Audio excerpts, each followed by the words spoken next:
listen to me closely, because what I am about to tell you could mean the difference between your family keeping your hard-earned wealth or handing a massive chunk of it right over to the Internal Revenue Service.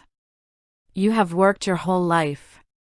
You saved, you sacrificed, you watched your expenses, and you managed to build up a beautiful, solid $500,000 traditional IRA. You feel proud, and you should. You think to yourself, if something happens to me, my family is set.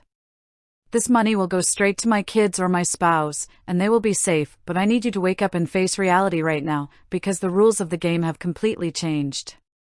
If you do not understand what happens to that $500,000 IRA the moment you close your eyes for the last time, your dream of leaving a beautiful financial legacy could turn into a total tax nightmare for the people you love most. Let's look at a real family case study so you can see exactly how this plays out in the real world under the current tax laws. I want you to meet Robert. Robert was 74 years old, a wonderful, hardworking man who sadly passed away recently. He did an incredible job saving, and he left behind a traditional IRA worth exactly $500,000. Now, Robert had a beautiful family. He left 50% of that IRA, $250,000, to his loving wife, Ellen, who is 72. The other 50% he left to his adult son, David, who is 45 years old and in the peak earning years of his career. Robert died thinking he did everything right.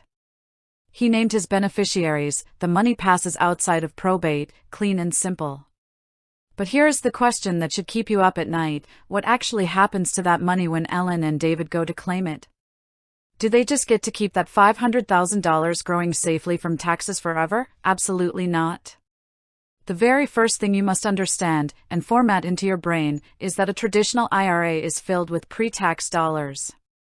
Every single dollar that comes out of that account is treated as ordinary income. The IRS has been waiting patiently for decades to get their hands on Robert's money, and his death is the green light they have been waiting for. But how they take that money depends entirely on who is inheriting it. The IRS looks at Ellen and David through two completely different sets of glasses. Let's look at Ellen first. Because Ellen is the surviving spouse, she is what the IRS calls an eligible designated beneficiary. Spouses still get the golden ticket when it comes to inherited retirement accounts. Ellen has options, and this is where she has to be so careful. She can take Robert's $250,000 and do a spousal rollover. This means she legally rolls his old IRA into her very own traditional IRA. It becomes hers. It is as if Robert's money was always her money.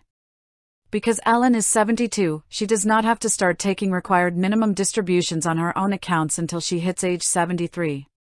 So, by doing a spousal rollover, she can let that $250,000 sit, continue to compound, and grow completely tax-deferred for another year. And when she does start taking her mandatory distributions, they are calculated based on her own life expectancy, stretching that tax hit out over a long, beautiful period. She is safe, she is protected, and she can control her tax bracket. But now, I need you to look at David, Robert's 45-year-old son. This is where the trap snaps shut, and this is what you need to pay absolute, undivided attention to. David is an adult child.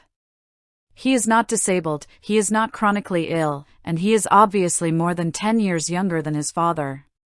That means, under the law, David is classified as a non-eligible designated beneficiary. And because of a massive law called the Secure Act, the old rules that allowed adult children to stretch out an inherited IRA over their entire lifetimes are completely dead and buried. David is now bound by the strict, unforgiving 10-year rule. The law states that David must completely empty his $250,000 inherited IRA by December 31st of the 10th year following the year of his father's death. Every single penny has to be gone from that account in 10 years. You might think, all right, Susie, 10 years isn't so bad.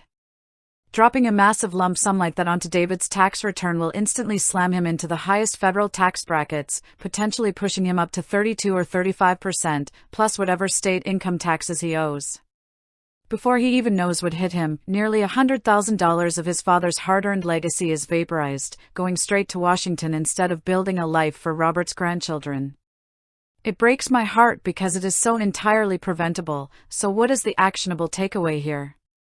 What should Robert have done, and what should you be doing right now if you have a large traditional IRA that you want to pass down to your children? You must start practicing tax diversification while you are still alive and healthy. Stop leaving your kids a tax time bomb. If you are approaching retirement or already in it, you need to look into strategic Roth IRA conversions. Year after year, you can systematically move pieces of your pre-tax traditional IRA into a tax-free Roth IRA. Yes, you will have to pay the income tax on the amount you convert right now.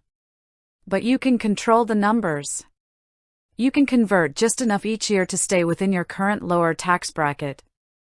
Think about the beautiful gift you are giving your family if you do this. If Robert had converted his money into a Roth IRA when he passed away, his son David would still be subject to that strict 10-year rule to empty the account, but guess what? Roth IRA distributions are completely tax-free to beneficiaries. David could have let that money compound tax-free for 10 years, taken out annual distributions, or even waited until the very end of the 10th year to pull out the entire balance, and he wouldn't owe the federal government one single dime in income tax.